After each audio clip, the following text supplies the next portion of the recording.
the ozone layer above the Earth suddenly bursts open, creating a massive hole that continues to expand. A blast of frigid air, plummeting to -140 degrees, cascades down through the hole. Nearby, an unsuspecting weather research vessel remains oblivious. However, the ship's temperature readings show a sudden and drastic drop. Unaware of what's happening, the crew enters a deadly zone. A wave of cold instantly envelopes the entire vessel. In a moment, the ship is coated in frost, and the crew starts feeling the chill. Electronic equipment on board frequently issues low-temperature warnings. Realizing something is amiss, the crew panics and attempts to escape. But it's too late. The ship is completely engulfed in a cold current, with a relentless flow of cold air streaming into the cabins through the ventilation. All electronic instruments in the control room malfunction and rapidly ice over due to the cold. A man, shocked by the scene, freezes into an ice sculpture before he can comprehend what's happening.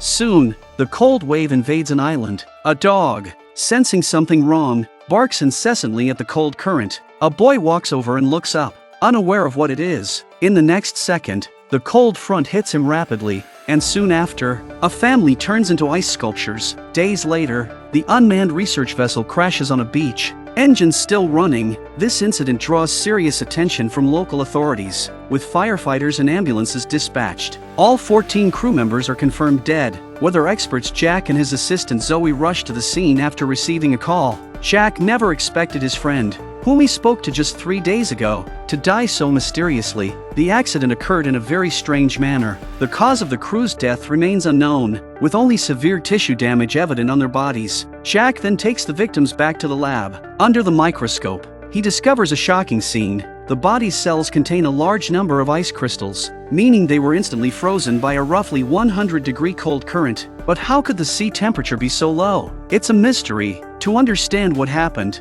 Jack and his assistant quickly board the vessel to investigate. They find the cabin damp, as if it had been flooded. The crew's hard drive, soaked in water, is reluctantly taken back to the lab for repair. Back at the weather station, they dry the hard drive with a hairdryer. Once Jack connects it to a computer, he sees the video's final message about sudden weather changes. Though much data is damaged, the image of the ozone layer's hole catches Jack's attention, prompting further analysis. Meanwhile, the Australian National Meteorological Bureau tracks an unusual cold front 750 kilometers off the south coast. It's 90 kilometers wide and has been there for some time. Oddly, the surrounding weather is clear and shows no anomalies. Thus, the leadership doesn't pay it much attention. How exactly did this abnormal cold front form?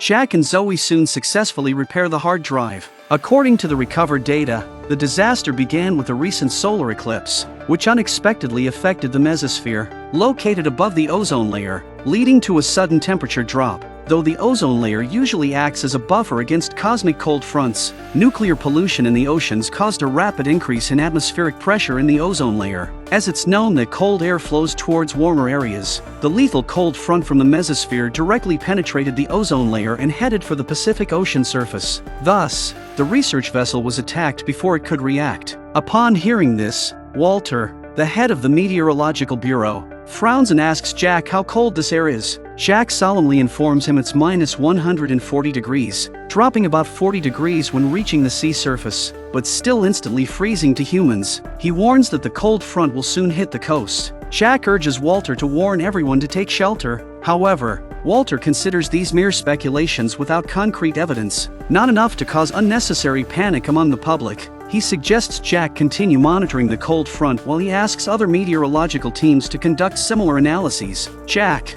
left with no choice, turns to Brent in the warning department, hoping he could issue a cold wave alert for early preparations. But Brent, fearing for his job and believing Jack's conclusions are theoretical without solid evidence, demands tangible proof before acting. Aware that the invading cold wave's speed leaves no time for evidence gathering, Jack realizes any delay could be too late. He decides to first ensure his own family's safety. He informs his wife, Emma, about the severity of the cold wave, urging her to take his parents to the meteorological station for refuge, where generators and supplies are available. Jack went to pick up his daughter Naomi from school. When he arrived at the school, he realized that Naomi had skipped school, and he learned from her classmates that Naomi had gone to the beach with 2 other friends to surf. Understanding the urgency, Jack races to the beach while trying to call Naomi. Meanwhile, Naomi, upset with her parents' impending divorce, repeatedly ignores her father's calls. En route, Zoe calls Jack to warn that the cold front will hit in an hour,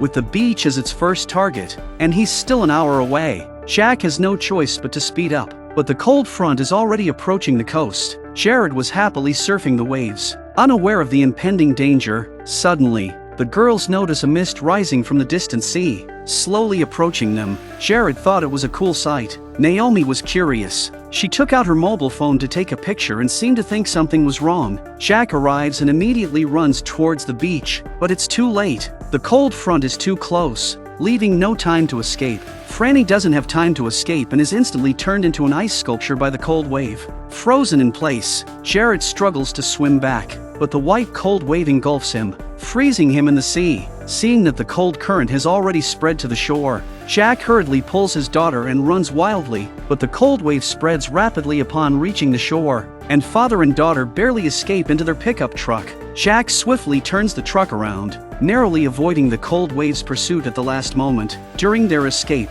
Jack contacts Brent again, informing him his predictions were correct. The cold wave has hit the beach, claiming 2 students already, and is now rapidly approaching the city, much faster than expected. Brent immediately reports to his superiors upon hearing this. The relentless cold wave chases them, matching the speed of their car. A worried Jack urgently calls Emma, advising her it's too late to go to the lab. They should hide inside, light a fire for warmth, wear as much as possible, and not come out. No one knows if they can escape the crisis. The National Meteorological Bureau quickly realizes the severity and contacts all TV stations to issue a national emergency cold wave alert. Walter, upon confirmation of the cold wave's reality, plans to convene an emergency meeting to devise effective countermeasures. Tammy suggests involving Jack, but Walter, concerned about losing face, flatly refuses, believing his experts to be superior. Meanwhile, TV stations broadcast emergency notices about the impending cold wave, urging everyone to take precautionary measures. People enjoying outdoor activities rush home, barricading their windows with wood and staying indoors. Schools evacuate students, sending them home. Many citizens panic, frantically buying emergency supplies in supermarkets, grabbing anything to keep warm. As people prepare desperately, city alarms blare. The cold wave spreads too fast, reaching coastal cities in no time. Residents, unable to evacuate, flee in terror but can't escape. The intense cold wave instantly freezes 100-meter-tall buildings. A passenger plane preparing to land accidentally enters the center of the cold front. The plane instantly freezes, loses power, and shakes violently before crashing to the ground in a massive explosion. The cold front invades much faster than anticipated. Many of the people who had just come out of the supermarkets and hadn't even had time to go home before the cold front swept in. They knocked desperately on the glass door of the shop, but the owner was too frightened to open the door and watched as everyone froze to death outside. In the final moments, the shopkeeper turns on the music, bolstering her courage with a drink. However, the merciless cold wave relentlessly seeps in through the cracks in the door. Staying inside isn't 100% safe, but the chance of freezing outside exceeds 100%. The shopkeeper also passes away to the sound of music. A mother prepares to flee by car with her child, just loading their luggage when the cold wave hits. The inevitable result, mother and child instantly freeze. Meanwhile, Jack and Naomi are still frantically fleeing, with the cold wave closely pursuing them. Luckily, they finally reach the meteorological station. Upon entering, the cold wave sweeps in behind them, covering the entire lab. Luckily, the weather station's laboratory is more than 10 meters underground, which can withstand the cold wave. Zoe hands them coats and informs them the outside temperature has dropped to -90 degrees. Jack immediately called Emma to check on them. Emma has taken her parents to hide in the house and closed the doors and windows in advance, wearing as much thickness as she can in the house. Their call is abruptly cut off. After hanging up the phone, there was a girl's cry for help from the doorway and Emma kindly let the girl in. But the girl, severely asthmatic and frostbitten, succumbs to the horrific disaster, passing away shortly after. Jack, monitoring on his computer, observes that a large amount of cold air continues to pour in relentlessly through the gap in the ozone layer. Without intervention, the Earth will enter an ice age within days. he devises a solution and contacts Walter at the Meteorological Bureau for assistance, but the arrogant Walter told Jack to just look after his family. His team had already thought of a way to deal with it. They planned to release 300 balloons with chemical agents into the cold front's center, then use fighter jets to detonate them with chemical missiles. The resulting heat is expected to halt the cold air's spread. Jack vehemently opposes this, advocating a natural solution from the source rather than antagonizing nature. This will only stop the cold front temporarily but not completely. If the accumulated cold wave breaks out again, it will become even colder. Walter, concerned about face, dismisses Jack's concerns, because this is a plan made by the best scientists in the country and there's no way it can go wrong. Jack had no choice but to ask Zoe to continue monitoring the cold front. Walter quickly coordinates with the military to implement the plan, hoping to guide the cold front with the balloon explosions. Unfortunately, plans don't always keep up with changes. Before implementation, Zoe detects the cold front intensifying and colliding with another air mass, suddenly changing direction and spreading worldwide. A new wave of crisis emerges. A ferocious cold front, at -140 degrees, instantly sweeps across the globe. First to suffer is Tokyo, engulfed in the cold wave while asleep at night, unaware of what's happening. Then, the cold front ferociously jumps to London, covering the entire city. All of London's iconic buildings succumb to the freeze. Moscow doesn't escape either. The Kremlin turns into a snowy and icy landscape, transforming the entire city into a frozen kingdom. In a blink, the Sydney Opera House also faces a brutal attack. In short, all the world's famous landmarks are swept up by the cold front. The terrifying cold air continues to spread, leaving little time for anyone. After a long wait, the military finally prepares 300 hot air balloons, enough to disperse the cold wave. Fighter jets on aircraft carriers stand ready. However, the National Meteorological Bureau detects the cold front shifting direction again, estimating it will hit the military base in half an hour. The Bureau immediately informs the military, asking them to launch the hot air balloons, ready to adapt as needed. All 300 chemical balloons swiftly ascend. As the balloons rose to their intended position, the carrier's fighter jets took off, ready to follow and detonate. However, as soon as the jets take off, the cold wave, as if sensing danger, arrives ahead of schedule at the carrier. The crew on board panics and scrambles to escape. But where can they flee to? Even the indestructible aircraft carrier can't withstand nature, quickly turning into a giant block of ice. Walter's assistant, sensing the mission might fail, secretly sends the chemical composition in the balloons to meteorological expert Jack. Everyone anxiously watches the screen, nervous about whether the cold wave can be dispersed. As all balloons reach their designated height and the fighter jets prepare to fire, they ascend into the center of the cold wave and press the launch button, firing missiles into the pouring cold air. The chemical substances from the balloons start to release. Missiles streak across the sky with white trails. Everyone watches the screen, holding their breath, knowing that failure spells doom for everyone. Seconds later, a loud bang resonates as the 300 chemically laden balloons fully release. However, things don't go as smoothly as hoped. Although the explosion is successful, it only dissipates the surface fog of the cold wave, leaving its core unaffected. The temperature drops another 40 degrees, having no effect on the rampaging -180-degree cold wave.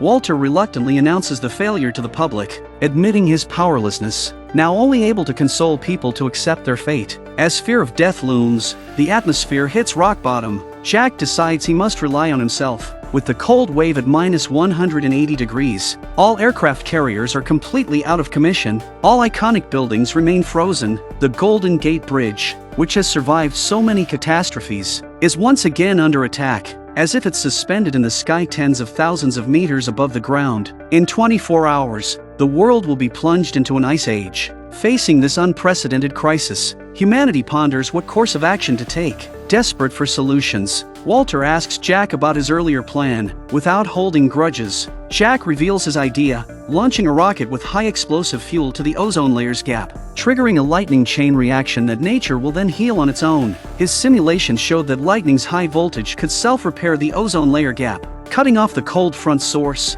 Once blocked, the the cold front would naturally dissipate, returning the world to its normal state. This is their last chance, because in another 10 hours or so irreversible damage will occur. Walter heard the plan and called Jack a genius and said he should have joined them earlier. He urges Jack to quickly simulate launch parameters for a precise hit and contacts the military to prepare the rocket launch. Jack starts simulating the lightning release on his computer to determine the high voltage needed to sever the cold front. As Jack nears the end of his calculations, Zoe suddenly collapses from low blood sugar, having run out of medicine 2 days ago. With Zoe's life on the line, Jack decided to go out and find the pills. He hurriedly put on a warm coat and asked Naomi to keep an eye on the computer. Just make sure the power is working. The computer will finish the simulation data by itself. Jack also asked Naomi to keep an eye on Zoe. Don't let her fall asleep.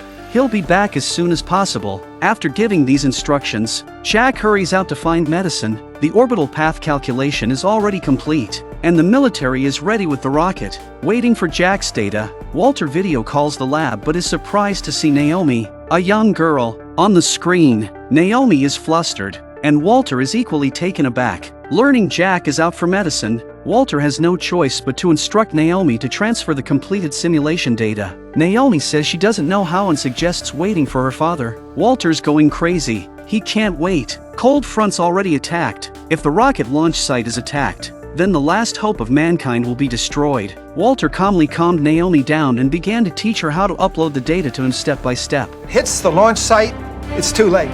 Rifts have opened up over the U. Yeah, I just dragged all the files in. Under Walter's guidance, Naomi begins transmitting the experimental data. Unexpectedly, the lab loses power halfway through the transmission, causing Walter to panic. The lab falls into complete darkness, and they shiver from the intense cold, huddling together as they anxiously await Jack's return. Outside, the streets are littered with frozen bodies. Jack breaks into a pharmacy. The store owner, wrapped in a blanket and armed with a stick, hides in a corner for warmth. When he sees someone breaking in and trying to steal from him, he picks up a stick and tries to teach the thief a lesson. Upon learning that Jack is in a rush to save someone's life, the store owner no longer resists and allows Jack to take as much as he needs. Soon after, Jack returns just in time to administer a life-saving injection to Zoe. Relieved by her improvement, Jack then instructs Naomi to restart the computer as soon as the power is restored and rushes to the basement to fix the generator. The Earth is on the brink of being encased in ice. The rocket, fueled and ready, stands by for launch. Walter, losing his composure, instructs the general to calculate the trajectory and launch the rocket himself. The general states that if they don't receive the data in half an hour, the cold front will reach the rocket launch base, and all will be irretrievable. The cold front is already sweeping across the globe, leaving little time for Earth's inhabitants. After Jack's relentless efforts, power is finally restored in the lab.